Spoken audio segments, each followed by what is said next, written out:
Começa agora, Descobrindo a Revista Espírita. Os fatos, os fenômenos, as análises que auxiliaram Allan Kardec a consolidar os alicerces do Espiritismo. Descobrindo a Revista Espírita. Pesquisa e apresentação, Luiz Armando de Freitas Ferreira.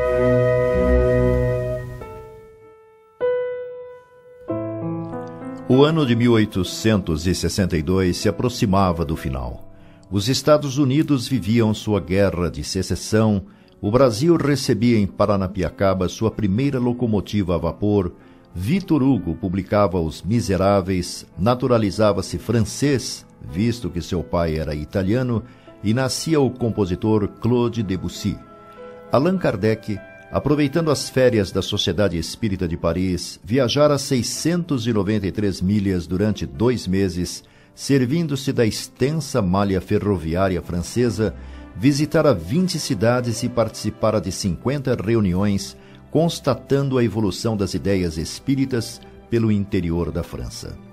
O êxito de tal viagem foi tal que publicou um opúsculo, Viagem Espírita de 1862, no qual esclarecia dúvidas, desfazia mal-entendidos, apurava as dificuldades dos entusiastas adeptos da primeira hora. Por sinal, esclareceu o ponto sobre a origem dos recursos que lhe propiciavam a viagem, verba essa de seu próprio bolso, já que a Sociedade Espírita de Paris não dispunha de reservas, apenas o necessário para o seu funcionamento. Abrindo o número de outubro, Kardec ocupa-se em analisar o fenômeno Apolônio de Tiana, discípulo fiel de Pitágoras, nascido 2 ou 3 anos antes de Jesus, desencarnado aos 96 anos pelo fim do primeiro século. Tendo herdado considerável fortuna, a repartiu com parentes, ficando apenas com uma pequena parte, porque dizia: o sábio deve saber contentar-se com pouco. Viajou muito para se instruir. Percorreu a Síria, a Crítia, a Índia, onde visitou os Brahmanes, o Egito, a Grécia, a Itália e a Espanha, por toda a parte ensinando a sabedoria. Querido por toda a parte pelo seu caráter honrado por suas virtudes e recrutando numerosos discípulos que lhe acompanhavam os passos a fim de ouvi-lo, alguns dos quais o acompanharam em suas viagens. Um deles, entretanto, Eufrates, invejoso de sua superioridade e de seu crédito, tornou-se seu detrator e mortal inimigo, e não cessou de contra ele espalhar calúnias, visando destruí-lo. A abordagem de Kardec prendia-se a uma tradução recém-lançada em francês do original grego escrito por Filostrato, a pedido da imperatriz Júlia Doma, esposa de Sétimo Severo.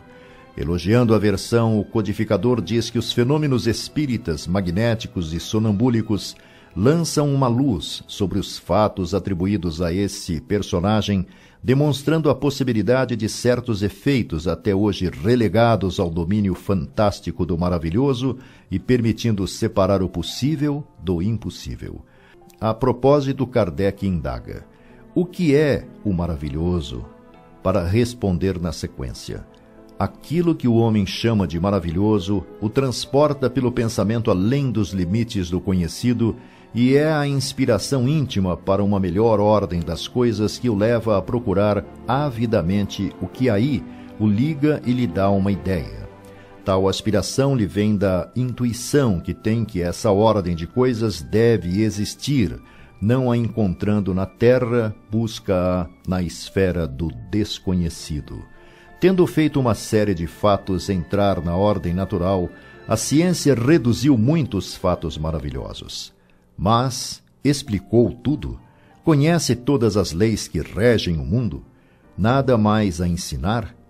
Cada dia dá um desmentido a tão orgulhosa pretensão. Prosseguindo, Kardec diz: é uma nova força que o Espiritismo vem revelar, e essa força é a ação do mundo invisível sobre o visível. Mostrando essa ação uma lei natural, ele recua mais ainda os limites do maravilhoso e do sobrenatural, porque explicam a porção de coisas que pareciam inexplicáveis, tal qual outras que pareciam inexplicáveis antes da descoberta da eletricidade. Limita-se o Espiritismo a admitir o mundo invisível como hipótese e meio de explicação? Não, pois seria como explicar o desconhecido pelo desconhecido. Ele prova sua existência por fatos patentes, irrecusáveis, como o microscópio provou a existência do mundo dos infinitamente pequenos. Tendo, pois, demonstrado que o mundo inteligente nos envolve, que é essencialmente inteligente, pois se compõe das almas dos homens que viveram, concebe-se facilmente que possa representar um papel ativo no mundo visível e produza fenômenos de uma ordem particular.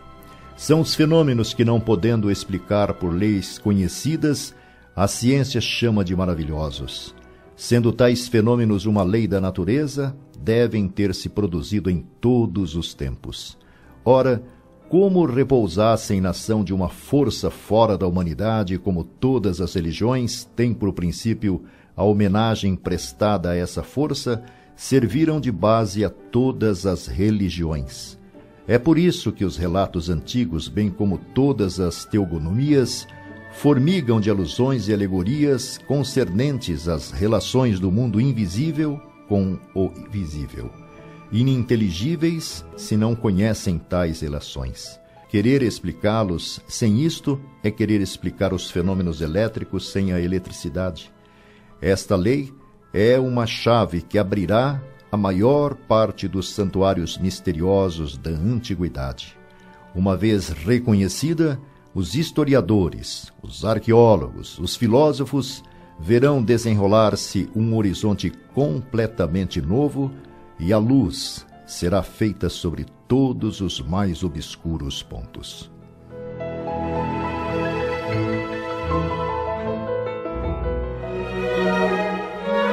Você ouviu